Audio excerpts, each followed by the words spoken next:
आप लोग सब घर पे रहकर अच्छे होंगे और इस वैश्विक महामारी के दौर में अपने आप को सुरक्षित रखते हुए अपनी पढ़ाई को रेगुलर जारी रख रहे होंगे।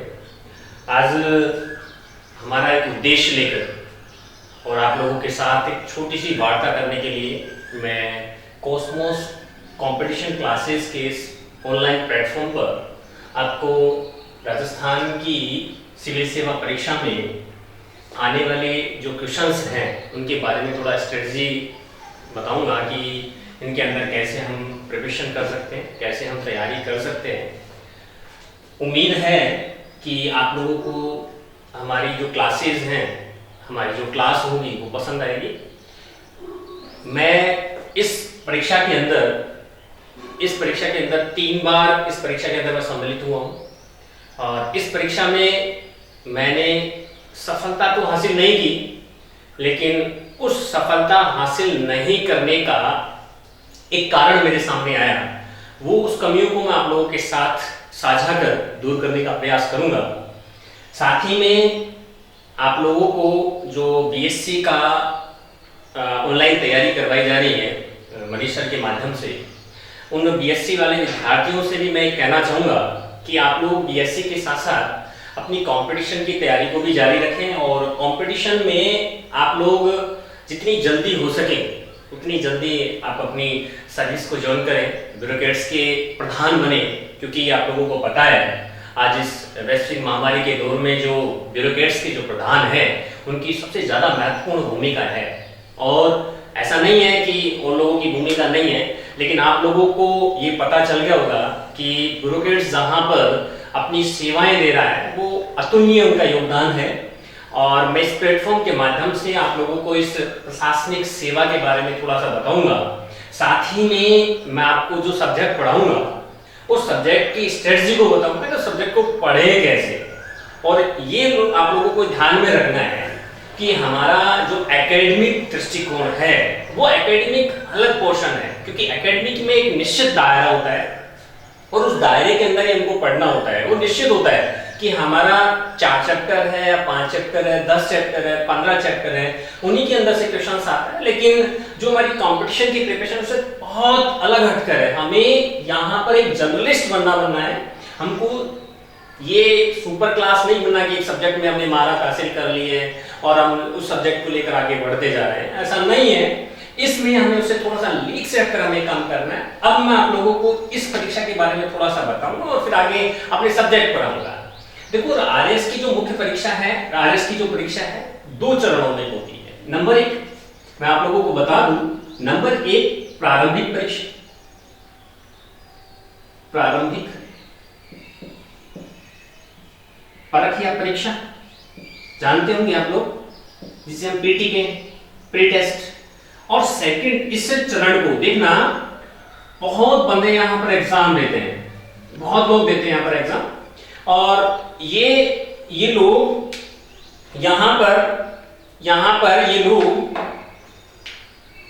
पर 10,000 लोगों ने एग्जाम दिया। वैसे 10,000 से बहुत ज्यादा लोग यहां पर एग्जाम देते हैं, लेकिन मैं पूरा एग्जाम्पल के रूप में देता हूं।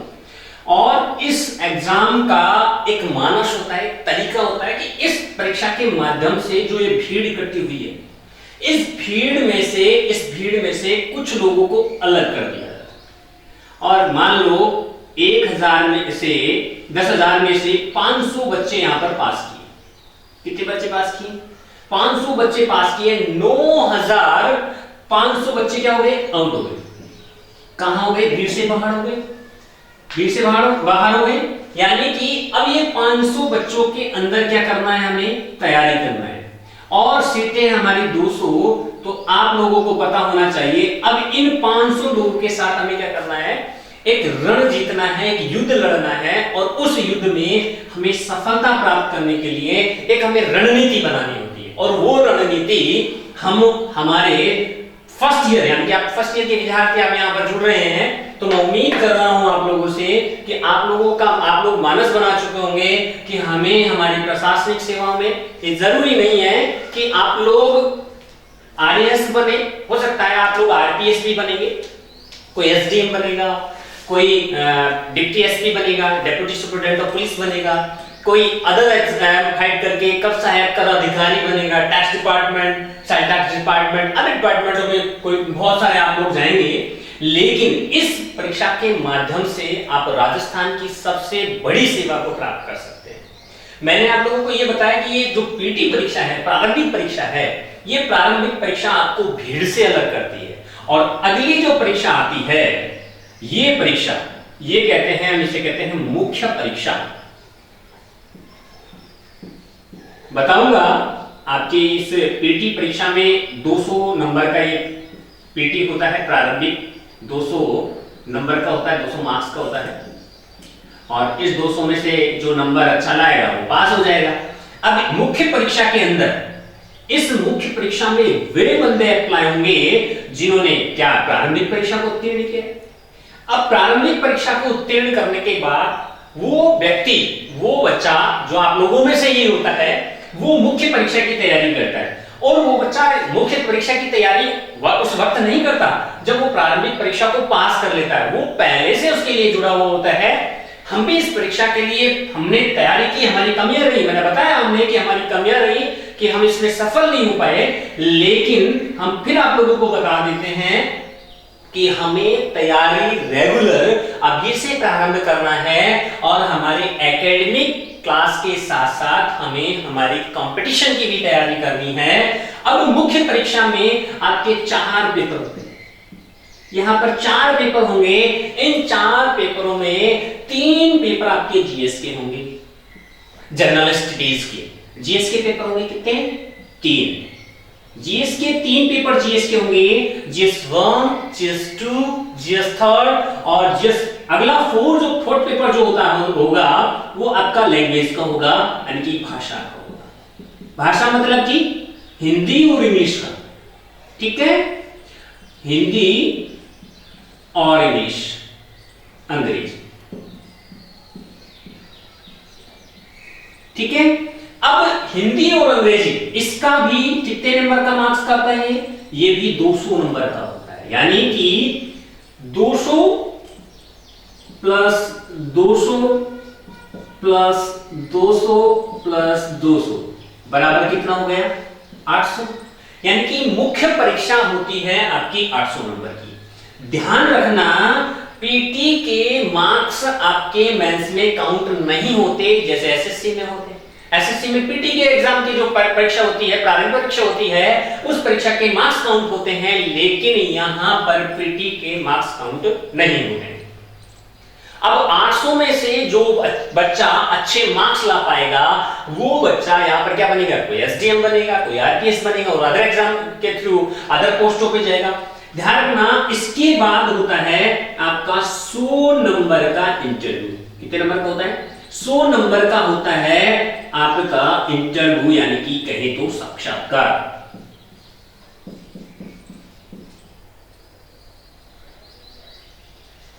ठीक है, ये होता है आपका साक्षात्कार, यानी कि हमारे मार्क्स 800 में से अगर अच्छे आ गए तो हमें साक्षात्कार में कितने भी मार्क्स दे दे, हम क्वालिफाई हो जाएंगे।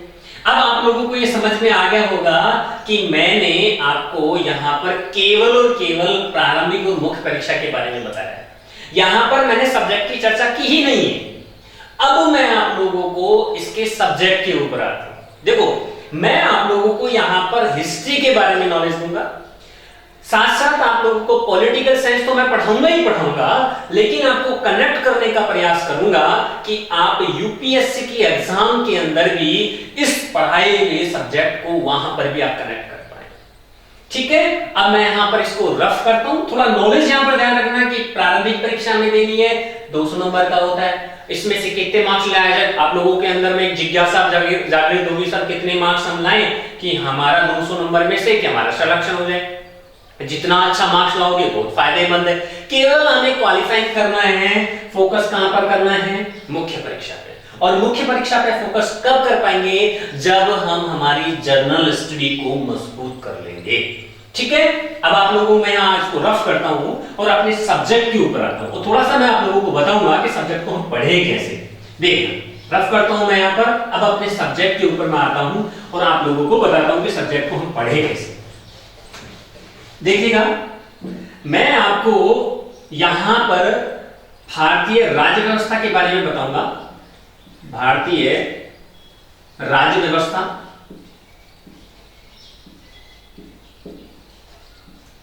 इस भारतीय राज्य व्यवस्था के बारे में आप लोगों को बताऊंगा। ध्यान रखना, यहां पर इस राज्य व्यवस्था को पढ़ने के लिए, इस मैनेजमेंट को, क्योंकि ये पॉलिटिकल मैनेजमेंट तो है ही, प्रबंधन तो है, किस तरीके से हमें व्यवस्था संभालनी है, हर चीज में व्यवस्था होती है। हर सब्जेक्ट के अंदर आपको पढ़ने के लिए भी एक अपनी व्यवस्था बनानी होती है। रूम के अंदर चेयर लगानी पड़ती है, टेबल लगानी पड़ती है। टेबल और चेयर नहीं है तो अपने नीचे भी बैठकर पढ़ते, तो वो भी अपने अपना क्या है, मैनेजमेंट है, अपनी व्यवस्था है। तो यहाँ पर भी हम आप लोगों को भारतीय व्यवस्था का टॉपिक पढ़ाऊंगा, भारतीय राज्य व्यवस्था का टॉपिक पढ़ाऊंगा। राज्य व्यवस्था को पढ़ने से पहले मैं आपको एक कहानी के रूप में थोड़ा सा इसका विकास कर, क्योंकि भारतीय राज्य व्यवस्था को पढ़ने के लिए जहां पर इसका मैनेजमेंट लिखा हुआ है, वो मैनेजमेंट आपको मैं पढ़ाऊंगा। वो है आपका भारत का संविधान, यानी कि भारतीय संविधान। हो सकता है आप लोगों में से कुछ बच्चे इंग्लिश मीडियम के, ठीक है, तो आप दिक्कत ना ले, आप लोगों को बायलैंग्वेज में भी हम पढ़ाएंगे, बायलैंग्वेज में यहाँ पर पढ़ाएंगे, आपको बता देंगे इसमें जो सब्जेक्ट्स के टॉपिक हैं, यानी कि इंडियन कॉन्स्टिट्यूशन के बारे में हम आप लोगों को बताते हैं। थोड़े से मेरी इंग्लिश थोड़ा सा वीक है, फिर भी कोशिश करूंगा आप लोगों को बताने का। यहां पर हम बात करेंगे भारतीय संविधान की, और भारतीय संविधान के बारे में पढ़ने से पहले मैं आप लोगों के अंदर एक कहानी प्रस्तुत करना चाहता हूं, क्योंकि हमें किसी सब्जेक्ट को पढ़ने के लिए उसके प्रति जिज्ञासु होना जरूरी है कि क्यों पढ़े, इस सब्जेक्ट को पढ़े क्यों। आप लोगों को मैं लेखन राइटिंग भी पढ़ाऊंगा कि लिखा कैसे जाए, प्रश्न को का आंसर राइटिंग कैसे की जाए। प्रश्न आ तो गया, कई बार क्वेश्चन आता है, बेटा मैं कई बार क्वेश्चन मैं आप लोगों को देता हूं। देखो क्वेश्चन मैंने लिखा, देखना, बदलते हुए परिवेश में, बदलते हुए परिवेश में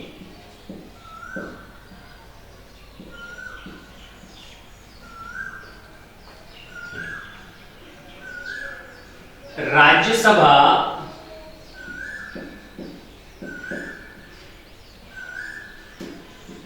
कैसे प्रासंगिक है,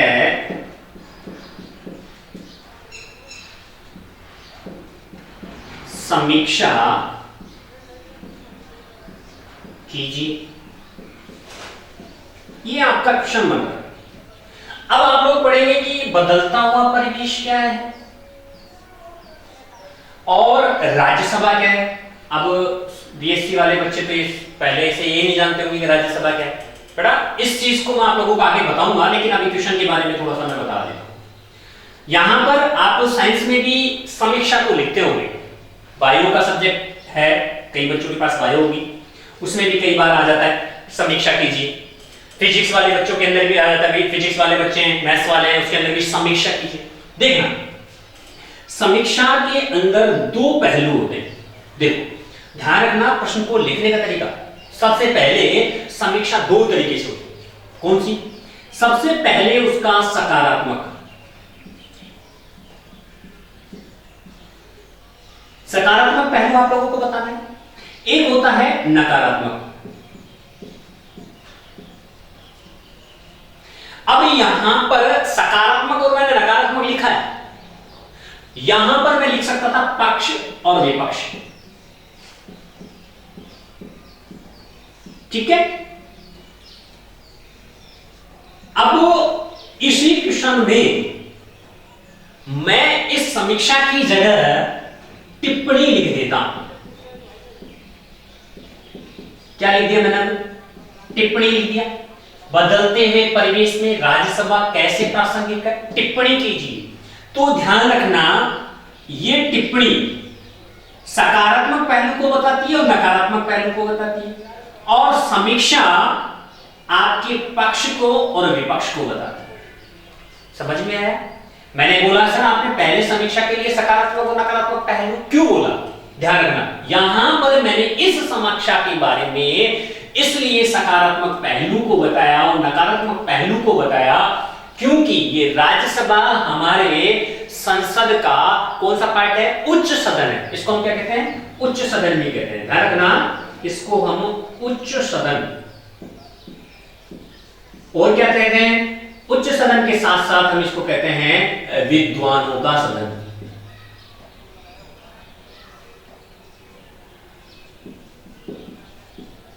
विद्वानों का सदन,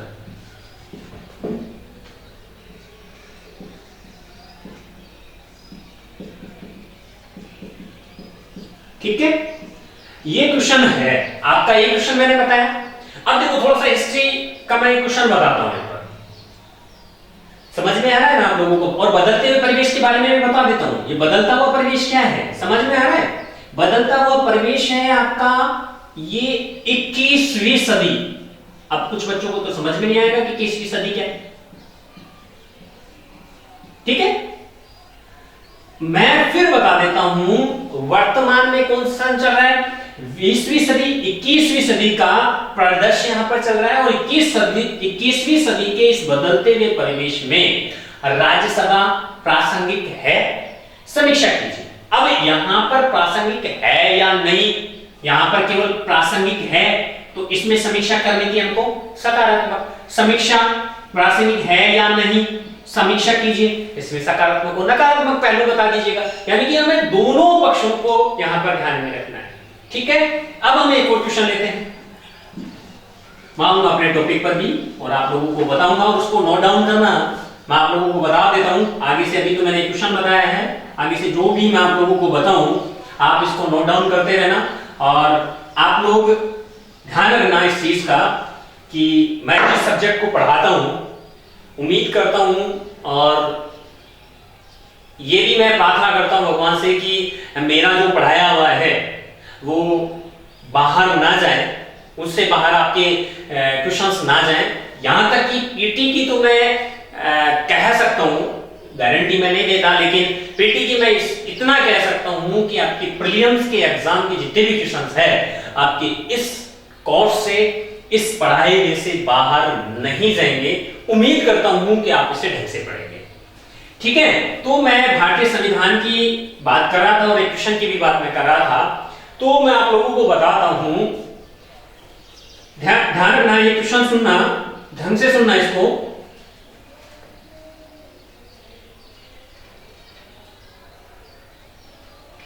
भारत की आजादी में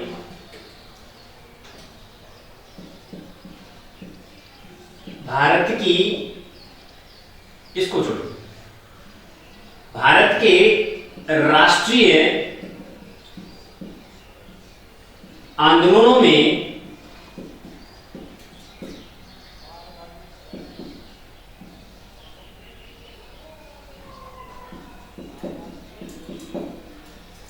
गांधी जी की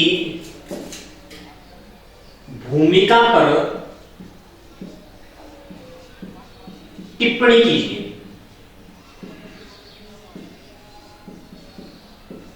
और मैं इस टिप्पणी को पहले बता चुका हूं कि इसका क्या लिखना है, सकारात्मक और नकारात्मक पहलू दोनों बताने, ठीक है।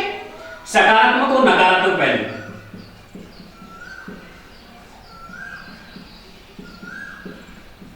अब बेटा ध्यान ये रखना है, आप लोगों के अंदर थोड़ी सी जिज्ञासा पैदा होनी चाहिए कि सर सकारात्मक पहलू कितने रखें और नकारात्मक पहलू का परसेंटेज कितना रखें। तो ध्यान रखना बेटा, सकारात्मक पहलू का अनुपात 3 होना चाहिए और नकारात्मक का होना चाहिए 1।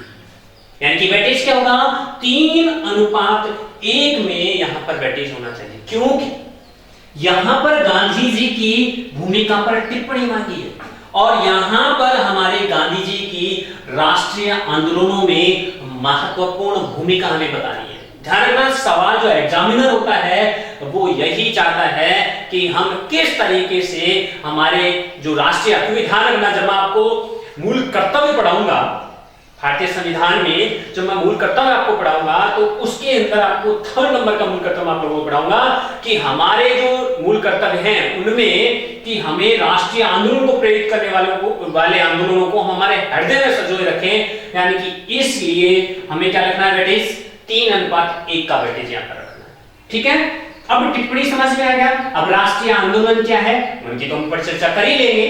फिलहाल हमने क्वेश्चन के बारे में बताया है कि सकारात्मक और नकारात्मक पहलू का वेटेज कितना रखना है। अब गांधी जी की जगह मैं जिन्ना लिख देता हूं, क्या लिखता, जिन्ना लिखता, और क्या मांग लेकर टिप्पणी कीजिए, तो आपको बदल देना है। क्या कर देना है, 1:, नकारात्मक क्या कर देना है, 3:1 कर देना है। अगर मैं यहां पर क्या लिख देता, जिन्ना की भूमिका। ओके, समझ आया। जिन्ना का याद रहते ही पाकिस्तान की याद आ गई होगी ना, क्यों, क्योंकि जिन्ना का नाम जैसे लिया और पाकिस्तान सामने आ जाता है, तो जिन्ना का नाम लेते और खून खोलने लगता है कि जिन्ना नहीं होता तो हम ऐसा हमारा बहुत बड़ा भारत होता। हा? लेकिन यहां पर उसका पक्ष भी रखना है। पक्ष कितना रखना है, 1:, में, और नकारात्मक पक्ष में उसका कितना रखना है, 3:1 रखना है। समझ में आ गया। यहां पर जिन्ना रख दिया तो मैंने क्या कर दिया, उल्टा कर दिया जस्ट, और मैं यहां पर गांधी जी रख दिया तो क्या कर दिया, जस्ट 3:1 में रख दिया। ठीक है, आगे बढ़ता हूं।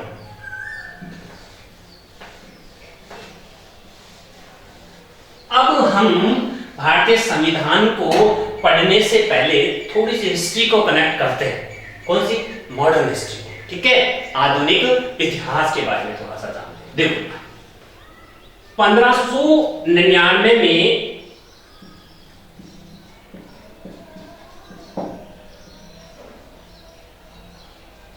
देखो, मैं अभी एग्जांपल ले रहा हूं, ऐसे मत करना कि सर ये क्या ऐसे थोड़ा बैठे, 4 लोग बैठे बैठे बात कर रहे थे, समझना, केवल कहानी बना रहा हूं, ध्यान रखना, मैं केवल और केवल कहानी के बारे में बात कर रहा हूं। थोड़े से आप लोगों को रुचि पैदा हो, आप लोगों के मान में आए कि हाँ ऐसा था क्या। अब 4 लोग दोस्त बैठे बैठे क्या कर रहे थे, बात कर रहे थे।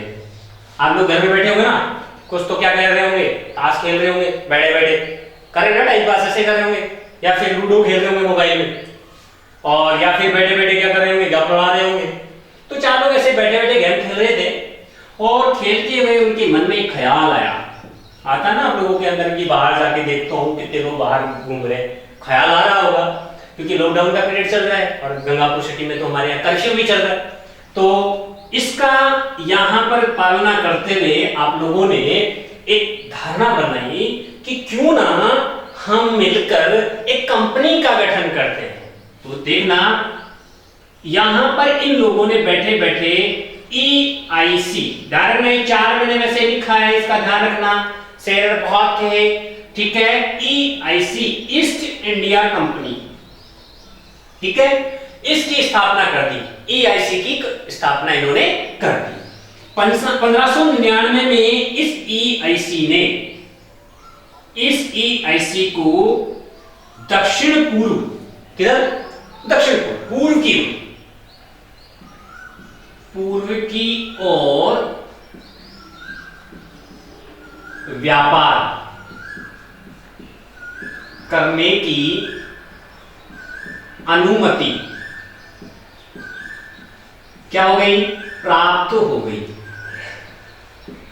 ठीक है, आया समझ।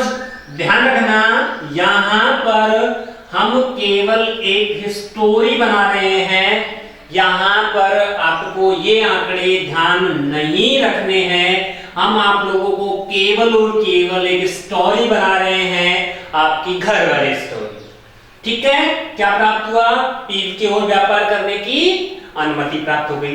अब ये लोग जब व्यापार करने की अनुमति एक व्यक्ति को प्राप्त प्रदान कर दी, व्यक्ति मतलब EIC कंपनी। अब EIC कंपनी करेगी क्या, ब्रिटेन से आएगी, कहां आएगी, भारत आएगी। भारत में आने के बाद ब्रिटिश कंपनी यहां पर क्या करती है, व्यापार करती है। ठीक है, यहां पर क्या करेगी EIC, व्यापार करेगी EIC कंपनी।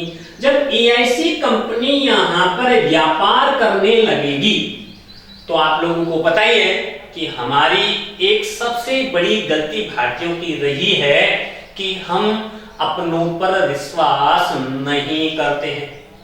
क्या सोचते हैं कि पता नहीं कि ये व्यक्ति हमसे क्या बोल रहा होगा, झूठ बोल रहा होगा और बाहर ही आता है और हमारे बीच क्या कर देता है, विभाजन करवा देता है और राज करने लगता है। यहां से जो व्यापार करने आई कंपनी यहां पर क्या करने लगेगी, आगे जाकर शासन करने लगेगी। क्या करने लगेगी, शासन करने लगेगी। अब देखना, यहां पर मैंने शासन का नाम लिया और यहां पर क्या करने लगेगी, राज करने लगेगी। यहां पर हम क्या पढ़ रहे हैं, भारतीय राज्य व्यवस्था। तो यहां पर इस राज को करने के लिए इनके लिए क्या होगी, शासन, और शासन के को चलाने के लिए क्या करनी पड़ेगी, व्यवस्था करनी पड़ेगी।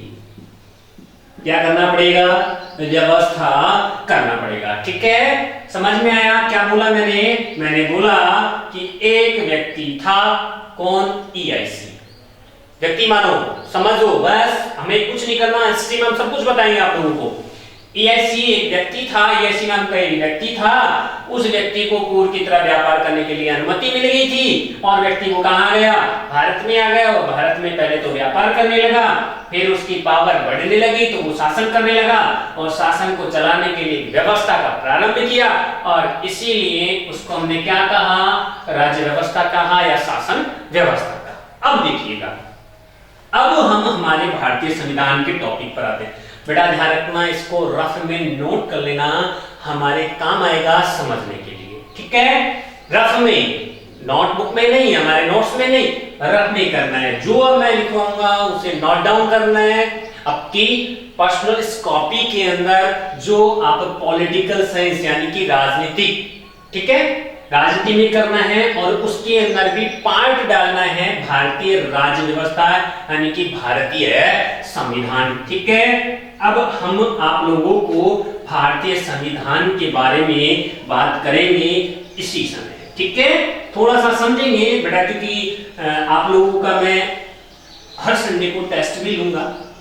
मैं आप लोगों को पीटी की प्रिपरेशन के साथ साथ मेंस की आंसर राइटिंग, लेखन राइटिंग भी करवाऊंगा और उसके अंदर जहां कमी रहेगी उनके बारे में भी मैं आप लोगों को बताऊंगा कि यहाँ पर हम लोगों की कमी है, यहाँ पर हमें सुधार करने की आवश्यकता है। हो सकता है मेरे साथ साथ दूसरे अन्य साथीगण हैं, उनसे भी मैं आप लोगों की कॉपियों के बारे में डिस्कस करूं, क्योंकि हम दौलत खान इंस्टीट्यूट के अंदर सर के साथ जुड़े हुए हैं, तो उन सर से भी, दौलत सर से मैं आप लोगों को इस कॉपी के बारे में, इसको आपकी कॉपियों के बारे में डिस्कस करूंगा और अदर जो कोचिंग इंस्टीट्यूट है उन कोचिंग इंस्टीट्यूट्स के बारे में भी आपको डिस्कस करके मैं बताऊंगा कि उनके अंदर हमारी कमियां कहाँ हैं। हो सकता है बड़े एक्सपर्ट में से अच्छे हों, लेकिन मैं कोशिश करूंगा, मैं फिर आप लोगों से कहता हूं, आप लोगों के साथ ये वादा करता हूं कि मैं आप लोगों को उम्मीद करता हूं अगर आप लोग मेरे साथ चले तो विदिन 3 इयर्स, 3 साल के अंदर हम ब्यूरोक्रेट्स के प्रधान बनेंगे, हम ब्यूरोक्रेट्स के सदस्य बनेंगे। ये आप लोग हमारे साथ अगर विश्वास करें, जुड़े, तो हम आप लोगों को 3 साल में वो मुकाम अवश्य हासिल करवाएंगे और आप लोगों का साथ रखेंगे। ठीक है, अब वापस आते हैं हमारे टॉपिक के ऊपर, ध्यान दीजिए। अब भारतीय संविधान का, अब हम देखते हैं भारतीय संविधान का एक विकास क्रम जोड़ते हैं, कनेक्ट करने का प्रयास करते हैं। देखना, पूरा 3 महीने चलने वाला कोर्स कैसे मैं आपको 5 मिनट के अंदर कंप्लीट करवाता हूं। आप लोग शंका में आ गए होंगे कि 3 महीने को 5 मिनट में कैसे करवा देंगे, देखिएगा। ठीक है, भारतीय संविधान के अंदर अब हम पढ़ेंगे भारतीय संविधान का विकास क्रम, भारतीय संविधान का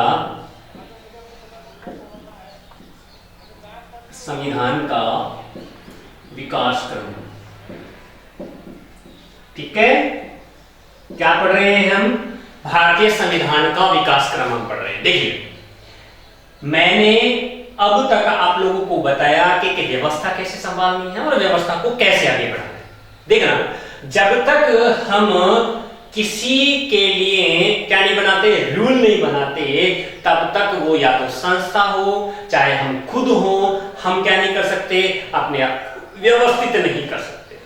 तो देखिएगा, भारतीय संविधान के लिए ये कोई, आप कहते हैं ना कि 2 वर्ष 11 माह 18 दिन के समय में हमारा संविधान बनकर तैयार हो गया।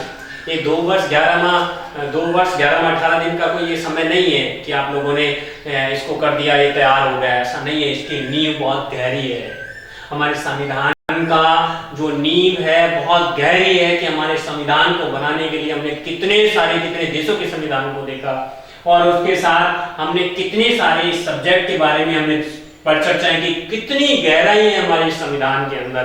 तो हम बात करते हैं भारतीय संविधान के विकास क्रम की।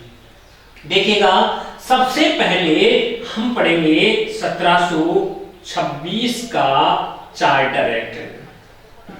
बेटा हम लोग आपको इसके बारे में भी बताएंगे। देखो सबसे पहले हमने क्या लिख दिया, 1726 का चार्टर एक्ट। अब 1726 के चार्टर एक्ट की परिचर्चा आपको बुक में नहीं मिल रही है, लेकिन इसको पढ़ना है हमें, ठीक है। हम पढ़ने वाले हैं। इसके बाद हम पढ़ेंगे 1773 का रेगुलेटिंग एक्ट।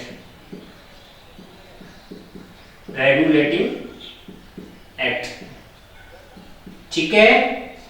और इसके बाद 1773 के रेगुलेटिंग एक्ट के बाद देखना, 1773 के रेगुलेटिंग एक्ट के बाद हम पढ़ेंगे 1781 का सेटलमेंट एक्ट।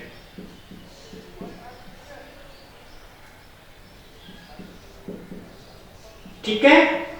क्या पढ़ेंगे, केवल आपको कनेक्ट करने जा रहा हूं मैं कि हमारे पता रहे कि हमें पढ़ना क्या है। 1726 का चार्टर एक्ट पढ़ना है, 1773 का रेगुलेटिंग एक्ट पढ़ना है और 1781 का सेटलमेंट एक्ट हमें पढ़ना है, ठीक है।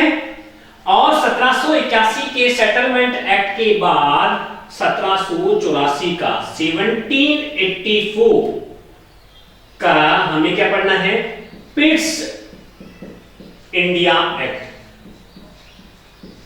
क्या पढ़ना है, पिट्स इंडिया एक्ट पढ़ना है 1784 का, ठीक है।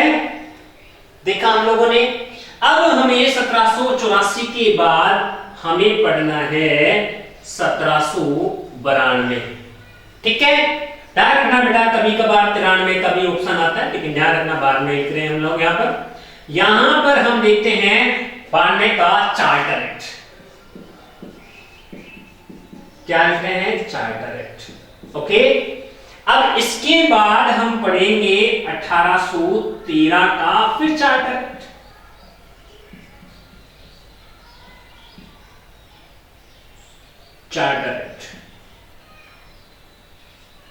ठीक है। 1813 के चार्टर एक्ट के बाद फिर हम पढ़ेंगे 1833 का चार्टर एक्ट। और 1833 के चार्टर एक्ट के बाद बेटा हम पढ़ेंगे 1853 का चार्टर एक्ट।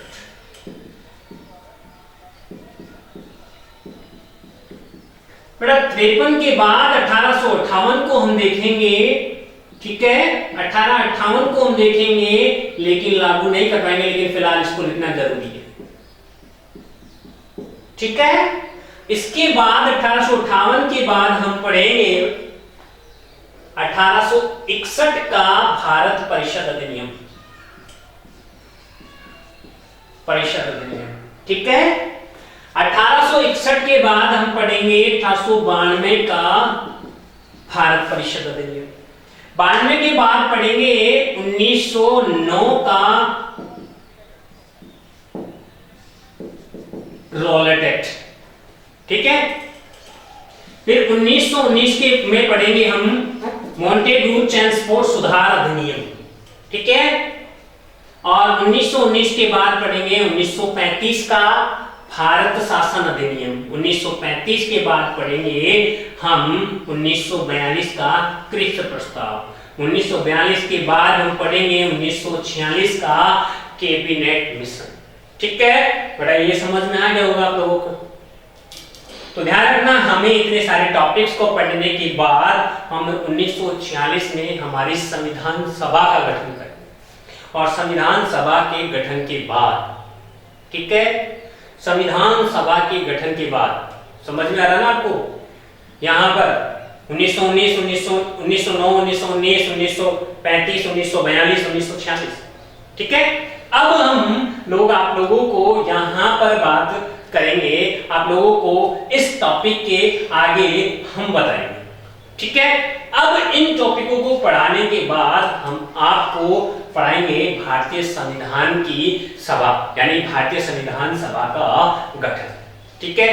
तो इतना आप लोगों को समझ में आएगा कि हमने 1726 का चार्टर एक्ट बताया, 1833 का रेगुलेटिंग एक्ट बताया। अब आप लोगों को हम केवल चार्टर और रेगुलेटिंग के बारे में बात करेंगे, वो 2 मिनट आप लोगों से बात करेंगे, ठीक है।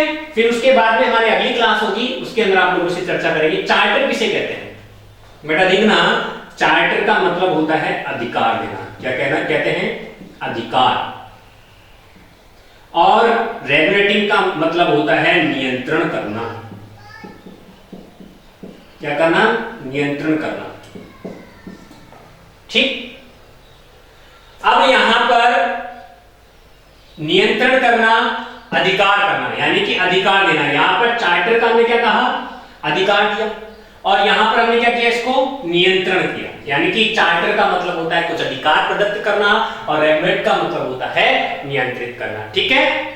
अब आप लोगों को हम फास्टली दोबारा से बता देते हैं। 1726 का चार्टर है, 1773 का रेगुलेटिंग एक्ट, 1781 का सेटलमेंट है, 1784 का पिट्स इंडिया एक्ट, फिर 1792 का चार्टर, फिर 1813, 1833, 1853, 1858, फिर भारत परिषद अधिनियम 1861, फिर 92, फिर उसके बाद 1909, फिर उसके बाद 1919 और 1935, 1942 और 1946, ठीक है।